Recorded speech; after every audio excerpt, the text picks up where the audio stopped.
Bismillahirrahmanirrahim. Good morning, everybody, and welcome to the class today. This is for 8, 9, 10. Right? In the class today, we will learn about narration. This is Hasanuzzaman, assistant teacher of Kavi Nazrul High School. আজ যে ক্লাসটি করছি এবং যেটি শেখাবো সেটা ন্যারেশনের আরেকটি অংশ।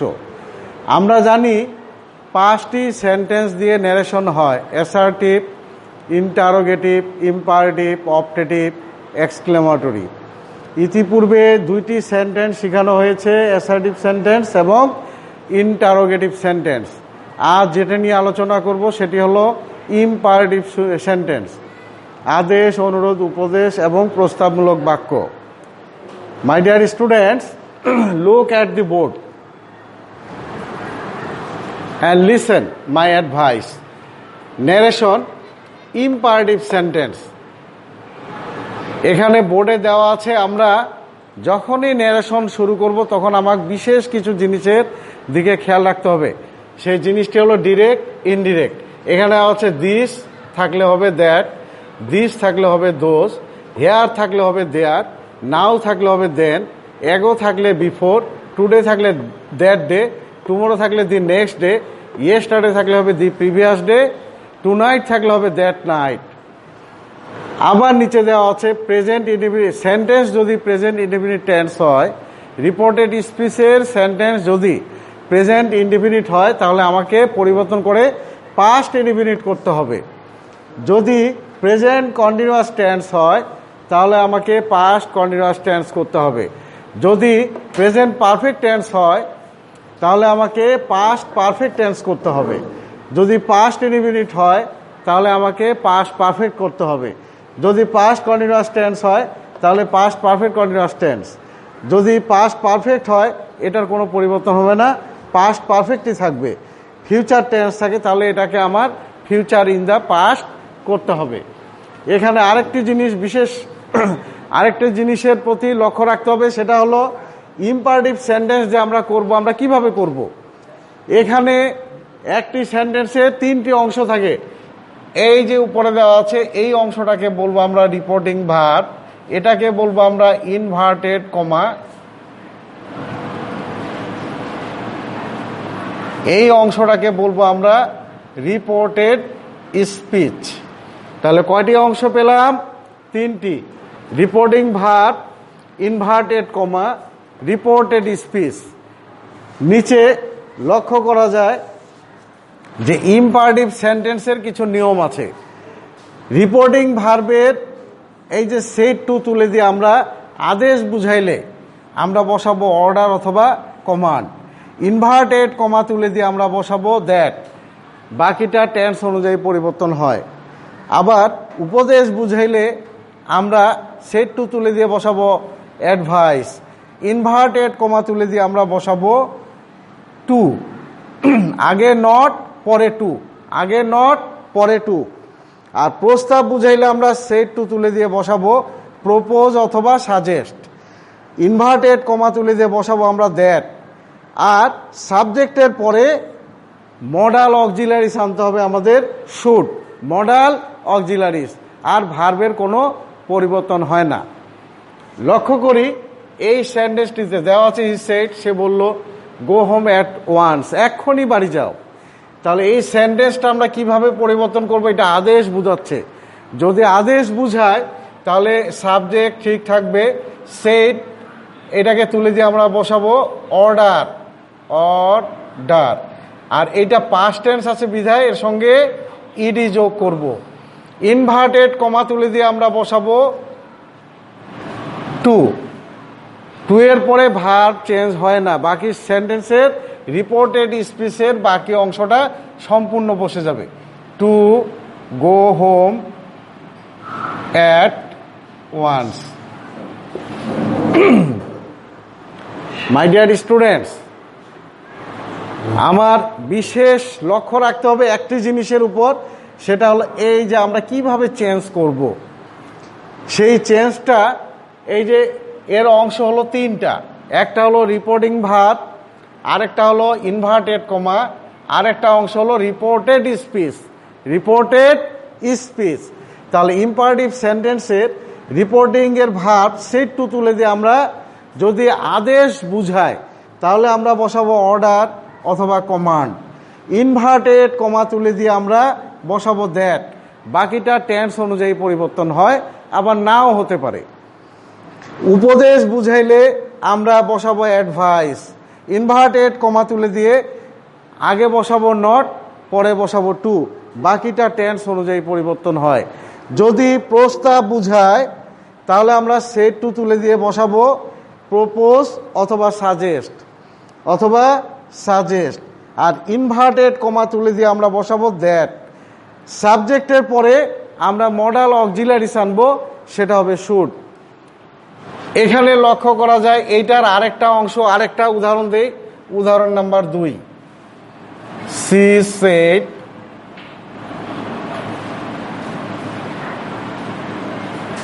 go to market। এখানে বলা হলো যে সে বলল গো টু মার্কেট, বাজারে যাও। এটাও আদেশ বুঝাচ্ছে। তাহলে আদেশ বুঝাইলে আমরা উপরেরটা লক্ষ্য করেছি যে এই যে সাবজেক্ট লেখা হলো, এই সেটকে তুলে দিয়ে আমরা বসাবো অর্ডার। কি বসাবো? অর্ডার। এটাকে পাস্ট টেন্স করলাম, অর্ডার। ইনভার্টেড কমা তুলে দিয়ে বসাবো to, go to market. Go to market. Clear? আমার আদেশ হয়ে গেল, আদেশ আমি শিখে গেলাম। এখন আমি প্রস্তাব বুঝাইলে আমি কিভাবে শিখব? যদি প্রস্তাব বুঝায়, এক্সাম্পল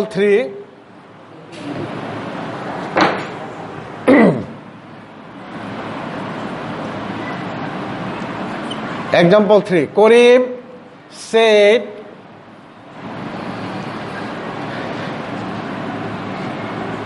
do not bath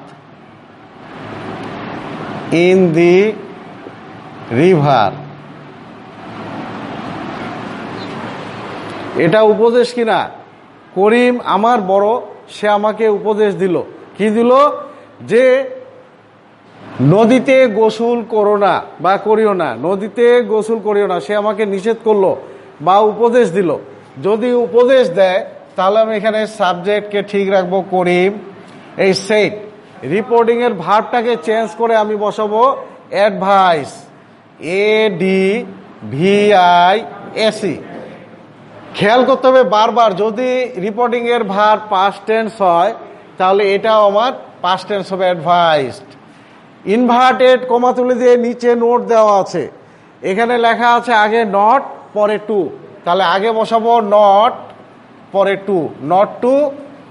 তারপরে টু এর পরে আনবো ভার্ব। ভার্বের পরিবর্তন হয় না, তাহলে ভার্বকে ঠিক রাখবো bath. In the river, in the river, bath in the river. Clear? এখন এক্সাম্পল নাম্বার 4, এক্সাম্পল নাম্বার 4,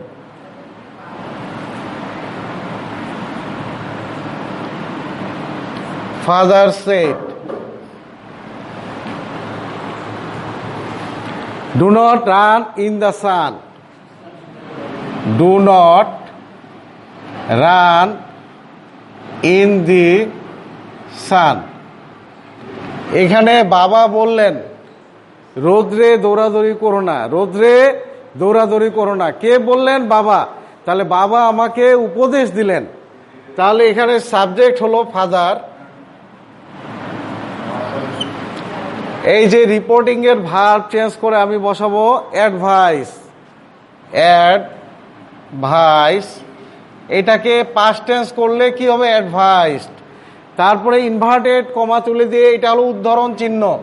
এই চিহ্নটাকে চেঞ্জ করে আগে বসাবো নট, পরে বসাবো টু, নট টু, তারপরে বসাবো verb run in the sun. My dear students, clear? কি পেলাম? এই যে নিচে দেওয়া আছে উপদেশ বুঝাইলে অ্যাডভাইস তুলে দিয়ে ইনভার্টেড অ্যাডভাইস তুলে দিয়ে না সেট তুলে দিয়ে আমরা বসাবো অ্যাডভাইস, আর ইনভার্টেড কমা তুলে দিয়ে বসাবো আগে নট পরে টু। এটা লক্ষ্য করব, যখনই আমি ন্যারেশন করব তখন এই ছকগুলিকে আমি ফলো করব। যদি এই ছকগুলিকে ফলো করি ভালোভাবে তাহলে ন্যারেশন আমার জন্য কঠিন না। এই ন্যারেশন শেষ হলে আমি প্যাসেজ ন্যারেশনগুলি অতি সহজে করতে পারবো। আর যদি এগুলি না বুঝি আমার পক্ষে প্যাসেজ ন্যারেশন করা সম্ভব নয়। তাহলে কিভাবে সম্ভব? আগে আমাকে 5টি সেন্টেন্সের ন্যারেশন শিখতে হবে। এখন আমি যাব প্রস্তাবে। এগুলি প্রস্তাবের বেলায় আমরা সব সময় বুঝি। একটা সেন্টেন্স সম্বন্ধে খেয়াল করব। যদি বলা হয় what do you do in your free time, তুমি তোমার অবসরে কি করো, তাহলে এই অবসরের বেলায় প্রস্তাবটা কিন্তু এই সময় বেশি আসবে। সব সময় প্রস্তাব, চলো আমরা বাজারে যাই, চলো আমরা বল খেলতে যাই, হ্যাঁ চলো আমরা পিকনিকে যাই, চলো আমরা মাঠে যাই, চলো আমরা নদীতে যাই। এইভাবে বিভিন্ন সেন্টেন্স সম্বন্ধে আমার ধারণা থাকতে হবে। আর যদি ধারণা থাকে তাহলে আমরা এই প্রস্তাবমূলক বাক্য তৈরি করতে পারবো। যেমন example number 5, he said let us go to picnic.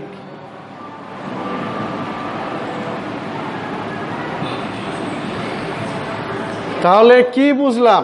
এইটা হলো আমার রিপোর্টিং ভার্ব, এইটা হলো আমার ইনভার্টেড কমা, আর এই অংশটা হলো আমার রিপোর্টেড স্পিচ। তাহলে সব সময় খেয়াল করব 3টি অংশকে।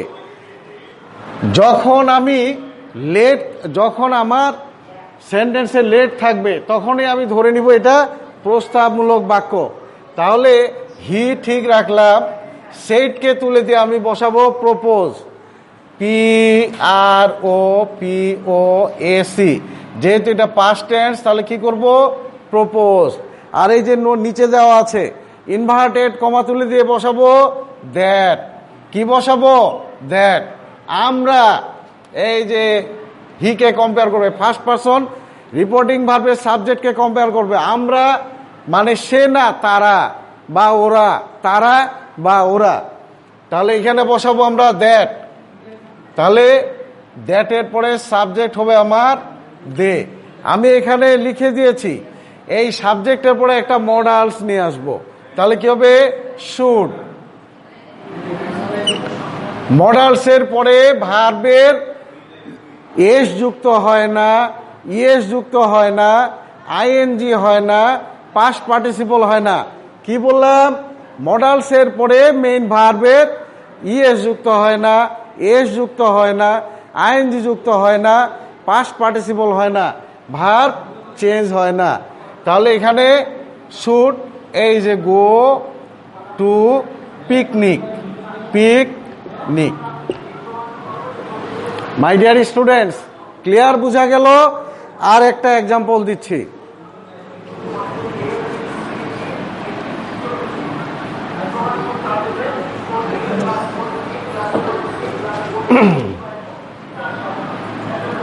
এক্সাম্পল 6, এখানে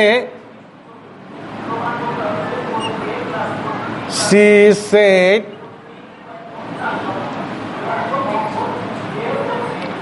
let us go to the field। এখন করোনার সময় কারো সময় কাটে না, সবাই নিজ নিজ বাসায় অবস্থান করছো। এখন বন্ধুরা আসছে, বন্ধুদের বাসায় আসার পরে প্রস্তাব দিচ্ছে, বলে চলো মাঠে যাই, চলো মাঠে যাই।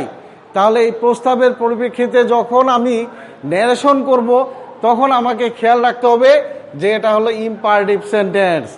এই সেন্টেন্সের এখানে সাবজেক্ট ঠিক থাকলো, সেইটকে তুলে দিয়ে কি প্রস্তাব, PROPOSED, কেন এটা পাস্ট টেন্স হয়ে গেল, প্রপোজ। ইনভার্টেড কমা তুলে দিয়ে যদি রিপোর্টেড স্পিচে লেট থাকে তাহলে আমরা এখানে বসাবো দ্যাট।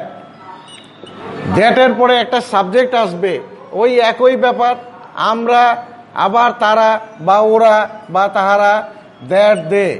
সাবজেক্টের পরে একটা মডালস আনবো, শুড, SHOULD, শুড। এরপরে আমি বলেছিলাম যে ভার্ব চেঞ্জ হবে না, তাহলে ভার্বটা আমরা ঠিক রাখবো, go to the field, go to the field. Clear students?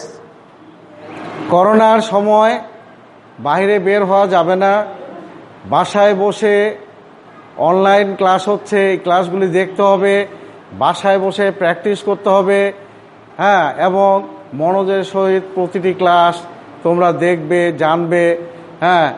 Thank you my dear students, see you again the next day.